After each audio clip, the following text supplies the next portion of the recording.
Hi everyone, ఈరోజు అయితే నేను గుడ్లకి టెస్ట్ అయితే పెట్టేస్తున్నాను. గుడ్లకి టెస్ట్ ఏంట్రా బాబు అనుకుంటున్నారా? ఈ మధ్య మార్కెట్లో దొరికేవన్నీ ఎక్స్పైరీ దగ్గరలో పడిపోయినవి లేదా అయిపోయిన గుడ్లే దొరుకుతున్నాయి. అందుకని నేనైతే వాటికి టెస్ట్ అయితే చేస్తున్నాను. ఏంటంటే వాటర్ తీసుకొని ఒక చిన్న గ్లాస్ తీసుకొని దాంట్లో వేస్తే గుడ్డు మునిగిపోయిందంటే అది మంచిది, వాడడానికి యూస్ఫుల్ అనమాట. ఇట్లా పైకి తేలింది అంటే అది మనం యూస్ చేయలేము. ఒకవేళ ఇలా సగమే తేలింది అంటే కంప్లీట్గా తేలకుండా కొట్టి చూడండి. మధ్యలో ఎల్లో ఉంటుంది కదా, ఆ ఎల్లో కంప్లీట్గా పడితే మనం వాడచ్చు. లేదు ఎల్లో విడిపోయింది అంటే మాత్రం వాడకండి. ఇలా చిన్న టిప్స్ ఫాలో అయితే మీ హెల్త్ చాలా బాగుంటుంది కదా. తర్వాత నేనైతే కాఫీ కలిపేశాను.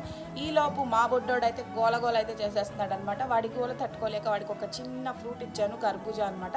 చూసారా, చిన్న ర్యాబిట్ లాగా చిన్న చిన్నగా కొరుక్కొని తింటున్నాడు. భలే క్యూట్గా చేస్తూ ఉంటాడు హను అసలు.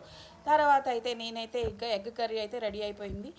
మా బుడ్డోడు నేను అయితే పిచ్చి పిచ్చిగా ఆటలాడేసుకున్నాం అనమాట. భరత్కి లంచ్ బాక్స్ కూడా కట్టేశాక ఆడేసుకుంటున్నాం నేను మా బుడ్డోడు. భరత్ అయితే మీ ఇద్దరే ఆడుకోండి, నేను మాత్రం ఆఫీస్కి వెళ్ళాలి అని చెప్పి బాయ్ అయితే చెప్పేశాడు.